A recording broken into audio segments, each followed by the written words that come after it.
Hey everybody, I'm James Gunn. I'm the co-CEO of DC Studios. So as many of you know, DC has been disconnected in film and television for a long time. And it's one of, our jobs, mine and Peter's, is to come in and make sure the DCEU is connected in film, television, gaming, and animation. That the characters are consistent, played by the same actors, and it works within one story. And if something is outside of that, like Matt Reeves' Batman or Todd Phillips' Joker or Teen Titans Go, that it is clearly labeled as DC Elseworlds, outside of the mainstream DCU continuity. Now, Peter and I have gotten pretty lucky in terms of the 4 projects that are coming out over the next year. First, we have Shazam! Fury of the Gods. Shazam has always been off kind of in his own part of the DCU, so he connects very well. That moves directly into The Flash, a fantastic movie that I really love that resets the entire DC universe. And then to move into Blue Beetle,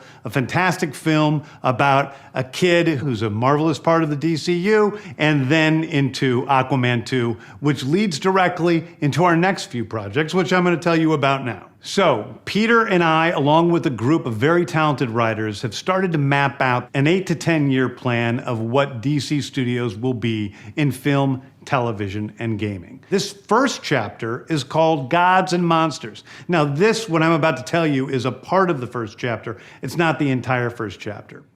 The first project is Creature Commandos. Creature Commandos is an animated series. I've written all the episodes. Something we're going to do that's a little bit different at DC is we're going to have characters move into animation, out of animation, usually having the same actor play their voice as who plays them in live action. The next project up is Waller. This is a story of Amanda Waller, played by Viola Davis. Viola Davis is going to team up with members of Team Peacemaker, and this is a story that's been created by Crystal Henry, who did Watchmen, and Jeremy Carver, who created the Doom Patrol. It is a fantastic story that's out of this world, and I can't wait for people to see it. Okay, next up is the big one, the true beginning of the DCU. This is called Superman Legacy. This is being written by me. I'm in the middle of it. I'm having a great time doing it.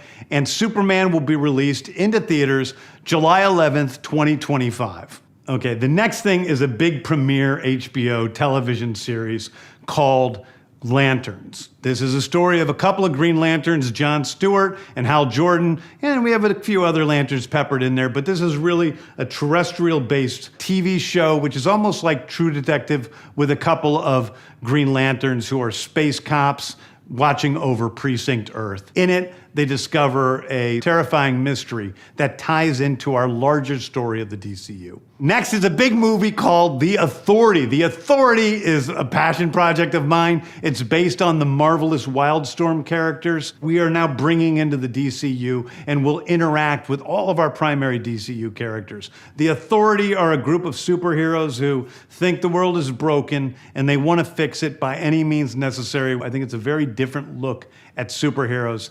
We're doing a television series called Paradise Lost. Paradise Lost is the story of Paradise Island, usually known as Themyscira, which is the birthplace of Wonder Woman. It's almost like Game of Thrones with Westeros, but with all of the inhabitants of Paradise Island. The introduction of the DCU's Batman is The Brave and the Bold. The Brave and the Bold is the story of Batman and his actual son, Damian Wayne. This is based on Grant Morrison's great comic book run. Damian Wayne is my favorite Robin. He's a little assassin who Batman tries to get in line, and so this is the story of the two of them and the beginning of sort of the Bat family in the DCU.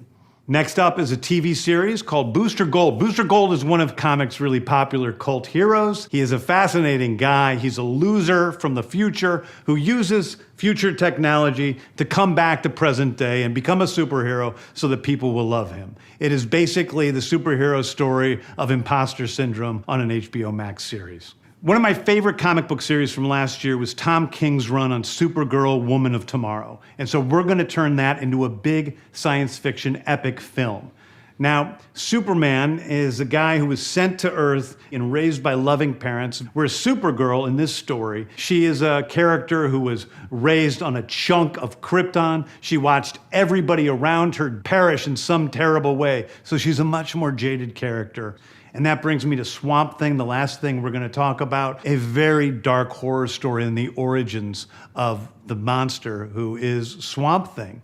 And although it's totally outside of the rest of the DCU, it will still feed into the rest of the stories. Anyway, those are the stories that I can tell you about right now. I've loved the DC characters since I was a child. They're incredibly important to me. I knew that this was a once-in-a-lifetime opportunity to do something very different. One of the things that's very important for me in all of these movies and TV series is that the director's vision and the vision of the writers and all of the creators is unique and something special. Storytelling is always king. That's all that matters to us. And I want to be true to those stories. I want to be true to you guys and really give you something different than you've ever seen before. Anyway, thank you, everybody. I appreciate you watching. I hope this was exciting for you because it's really exciting for me. And I can't wait to start to dive into these stories with you guys on this grand adventure. Thank you so much.